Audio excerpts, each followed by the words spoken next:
Faction పుట్టిందే తాడిపత్రిలో అంటారు, ఎందుకు పుట్టింది అంటారు? తాడిపత్రిలో ఫ్యాక్షన్ లేదండి, మాకు నిజంగా ఎవరు విరోధులు లేరు. గతంలో రాజారెడ్డి గారు కానీ ఇవన్నీ ఏం లేదు, మైట్ ఈజ్ రైట్ అనే దీంతో ఆయన ఏం చేశాడు, మేము పెద్ద ఆయన గౌరవించేదనుకున్నాము, నేనే అంతా అంటే మోనార్క్ అంటే ఒప్పుకునేది లేదు. మాకైతే ఫ్రాక్షన్ డైరెక్ట్గా పెట్టలేదు, పల్లెల్లో అంతా ఫ్రాక్షన్ పెట్టి ఇది చేసినాడు. తాడిపత్రిలో ఫ్రాక్షన్ ఉండదు. ఇప్పుడు కర్నూలు డిస్టిక్ వచ్చి వీటికి దగ్గర 8 కిలోమీటర్లు, ఇట్లా ఇది పోతే 11 కిలోమీటర్లు. అక్కడ ఉండే ఫ్రాక్షన్ వాడేవాడు ఇక్కడికి వస్తే ఇక్కడ తప్ప అని చంపేస్తారు, ఇక్కడ చంపేస్తే తాడిపత్రిలో కూని అంటారు. అంటే అది మాకు వస్తుంది. అంతేగాని వాస్తవం చెప్పాలంటే ఈడ అంత పరిస్థితి లేదు. ఫ్రాక్షన్ ఒక ఎల్లనూరు మండలంలోనే ఫ్రాక్షన్, అది పులివెందులకు చాలా దగ్గర ఉంది కాబట్టి వాళ్ళేదో మేము రాజులము అని పిచ్చుకోవాలని చెప్పి రాజారెడ్డి పెట్టిన ఫ్రాక్షనే కానీ అదర్వైజ్ ఎవరికి ఫ్రాక్షన్ లేదు ఇక్కడ. అంటే పులివెందుల తాడిపత్రికి సమీపంలో ఇప్పటికీ పులివెందుల మార్క్ రాజకీయాలు ఇక్కడ జరుగుతుంటాయని చెప్తుంటారు. ప్రతి ఇక్కడ ఆ కాలం పోయింది, ఎవరు ఈ కాలంలో ఒప్పుకోరు. ఎవరికి వాస్తవం చెప్పాలంటే ఇప్పుడు జీప్ ఉంటే కదా ఒక డ్రైవరు వాడే ఉండేది, నలుగురు కూడా ఇప్పుడు కూర్చునే పరిస్థితులు లేరు. ఎవరికి ఫ్రాక్షన్ అవసరం లేదు, అందరు పీస్ఫుల్గా బతుకుతారు. కాబట్టి ఫ్రాక్షన్ అనేది ఎందుకు పోయిందంటే మనుషులు లేక ఫ్రాక్షనిస్టులు లేరు అంతే. మనుషులు ఉంటే ఫ్రాక్షనిస్టులు ఉండింది, అందరూ ఎవరి పని వాళ్ళు చేసుకుంటే హాయిగా ఉన్నారు. కాబట్టి ఇంజనీర్లు అయినారు, అదే అయినారు. ఈ పిల్లలందరూ వేరే బయటికి పోయి ఉద్యోగాలు చేసుకుంటారు కాబట్టి ఫ్రాక్షన్ తగ్గింది. అంతేగాని ఏదో పోలీసు వాళ్ళు ఏదో ఫ్రాక్షన్ తగ్గించింది ఏమీ లేదు. ఉత్తది ప్రజల్లో మార్పు వచ్చింది, ఫ్రాక్షన్ పోయింది. ఇప్పటికీ లోకల్ బాడీ ఎలక్షన్స్ వస్తే వైఎస్ జగన్మోహన్ రెడ్డి సూచనలు కొన్ని గ్రామాల్లో సర్పంచులను కానీ ఇవన్నీ కూడా ఎంపిక చేయడం జరుగుతుందంటారు. ఇది వాస్తవం కాదంటారు? ఎట్లా స్థానిక సంస్థల ఎన్నికలు వస్తే, పంచాయతీ ఎన్నికలు కానీ ఒకటి వస్తే జగన్మోహన్ రెడ్డి కనసాలలోనే కొన్ని పంచాయతీలు నడుస్తుంటాయి. వైఎస్ఆర్ అనేది ఉంది కానీ ఇప్పుడు ఉంది. లాస్ట్ టైం నేను ప్రతి సంవత్సరం ఏం చేస్తాను, అందరు ప్రెసిడెంట్లు పిలిచి మంచి మీటింగ్ పెట్టి వాళ్ళ సాధక బాధలు, వైఎస్ఆర్ లేదు, నాకు ఇక్కడ తెలుగుదేశం లేదు, ఎలక్ట్ అయిన మెంబర్ ఇది ఎలక్టెడ్ మెంబరు, నాకు కావాల్సింది పల్లె బాగుందా లేదా. అందుకని ప్రతి సంవత్సరం భోజనానికి పిలుస్తాను, అందరినీ భోజనం పిలిచి ఒక పెద్ద మీటింగ్ పెట్టి ఆల్ ఎంఆర్ఓస్ ఆల్ ఎండిఓస్ అందరినీ పిలిచి ఆ ఊరి సాధక బాధలు చెప్పమంట, మైక్ ఇస్తాను, ప్రతి ఒక్కరు పిలిచి వైఎస్ఆర్ అయినా అదే ట్రీట్మెంట్, తెలుగుదేశం అనే treatment. We are only looking at the village, not at the party. ఇప్పుడు రేపు నిజం చెప్పాలంటే నేను సన్యాసి కాదు ఇవన్నీ చేసేదానికే. రేపు వాళ్ళని కూర్చోబెట్టి అన్నీ నేను చేసినానంటే రేపు ప్రజలు నా దిక్కు ముగ్గు చూపుతారు. ఎప్పుడు దూరమైన వాళ్ళు కూడా దగ్గర చేసుకోవాలంటే పని చేయాలండి, అది మా సిస్టమ్. తాడిపత్రిలో రౌడీలు కానీ ముఠా కక్షలు కానీ లేవంటారా? నేను ఒకటే చెప్పిన, నేనే రౌడీ అని చెప్తాను, వేరే రౌడీ ఉండకూడదు అని చెప్తాను కదా.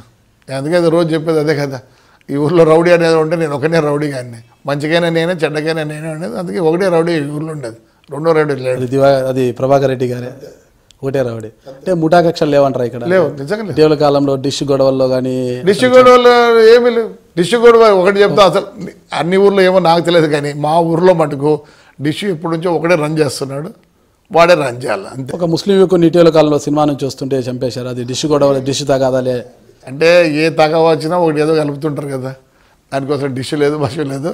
అది క్రికెట్ బెట్టింగ్ అంట అవంట ఇవంట చాలా ఉన్నాయి. దాంట్లో బయటకు వచ్చే కోణం వేరే ఉంటుంది కానీ లోపల ఉండే కోణం ఎవరు చెప్పరు, అంతేగాని డిష్. అంటే మీకు కేతిరెడ్డి సూర్యప్రతాప్ రెడ్డి గారికి ఉన్న వైరం ఏమి, వాళ్ళని ఎందుకు విభేదించాల్సి వచ్చింది? లేదు వైరం అట్లా కాదు, పాపం సూర్యప్రతాప్కి మాకేం లేదు, బాగున్నాము.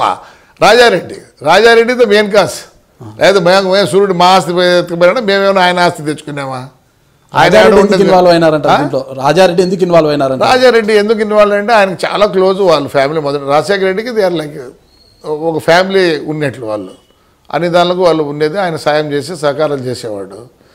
మా యొక్క తగ్గియాల, మమ్మల్ని తగ్గియాలని ఆధిపత్యం తగ్గియాలి, తాడిపత్రులు మేము ఉండకూడదు, తగ్గియాల అనే ఉద్దేశంతో ఆయన చేసినాడు. కానీ సూర్యప్రతాపుడికి మాకైతే నిజంగానే లేదు, ఎప్పుడూ లేదు, బాగుండేది.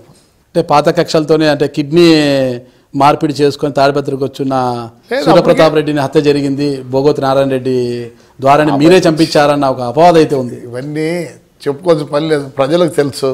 నేను అందుకే ఎవరికి ఏం చెప్పుకోను. ఒకవేళ తప్పు, ఒకవేళ నిజంగా ఉన్నా కానీ ఏదో బయటకు కప్పిపుచ్చుకుంటాం. నేను కప్పిపుచ్చుకోవాల్సిన అవసరం నాకు లేదు, నాకు ధైర్యం ఎక్కువ. అంటే ఆ కేసులో బోగోతు నారాయణ రెడ్డిని కూడా మీరే బయట కేసులో లేకుండా చేశారు. ఎవరు? వాళ్ళు రాజీ అయినారు, రాజీ కూడా మీరే చేశారు. మేం చేయలేదు, రాజీ అయినారు. ఎందుకంటే వాళ్ళు మర్డర్ కేసులన్నీ దండిగా ఉన్నాయి, వాళ్ళు దానిలోంచి బయటపడాలి కాబట్టి దీన్ని మానుకున్నారు అంతే. ఇప్పుడు రాజశేఖర రెడ్డి ఆయన కొడుకు ఎందుకు ఇచ్చాడు సీట్ అంటే వాళ్ళకున్న క్లోజ్నెస్ తెచ్చినాడు. వాస్తవం చెప్పాలంటే వాళ్ళు చెడిపోయింది రాజారెడ్డితో చెడిపోయినది, రాజశేఖర రెడ్డి కాదు చెడిపోయినది, సూర్యప్రతాప్ రెడ్డి వాళ్ళు చెడిపోయినది రాజారెడ్డి ఉసుగొలిపాడు వాళ్ళని పాపము. ఆయనకు ఆధిపత్యం కలకు మొత్తం ఎల్నూరు మండలము పుట్లూరు మండలం ఆయన చేతిలో ఉండాలి. మీ ఆధిపత్యం కోసమే కేతిరెడ్డి వర్గాన్ని అనేది లేకుండా ఇక్కడ చేశారనేది ఒకటి. ఎప్పుడే బాగానే ఉన్నాడు ఊర్లో ఉన్నాడు బాగున్నాడు. ఏముంది వర్గం ఏముంది ఊర్లో వైఎస్ఆర్ ఇది ఉన్నారు. ప్రతి తాలూకాలో మండలాల్లో కొన్ని సీట్లు వాళ్ళకు ఉన్నాయి. ఇక్కడ మండలాల్లో పోటీ చేసినప్పుడు మీ ప్రత్యర్థిగా ఉన్న వైసీపీ అభ్యర్థి విఆర్ రామిరెడ్డి తొలి ఐ థింక్ 2-3 రౌండ్లో ఏమో మీ మీద మెజార్టీ సాధించారు. అప్పుడు మీరు ఎలా ఫీల్ అయ్యారంటారు? అసలు నేను ఎప్పుడు కౌంటింగ్ పోయేవాడిని. మా అన్న ఒకటి ఆయనకు ఎందుకో నమ్మకం, నామినేషన్ వేయాలంటే ముందు నేను నామినేషన్ వేయాలి డమ్మీగా, దాని తర్వాత ఆయన వేస్తాడు. అలాంటిది కౌంటింగ్ ఆయన వచ్చేది లేదు ఏం లేదు, నేనే కౌంటింగ్ పోవాల్సింది. కానీ I was very 100% sure about my winnowing. నేను అసలు కౌంటింగ్ పోయింది ఇదేనండి ఫస్ట్ టైం. నేను 2014 కౌంటింగ్ పోలేదు, హ్యాపీగా బయట కూర్చొని ఎంజాయ్ చేసుకుంటూ ఉన్నా.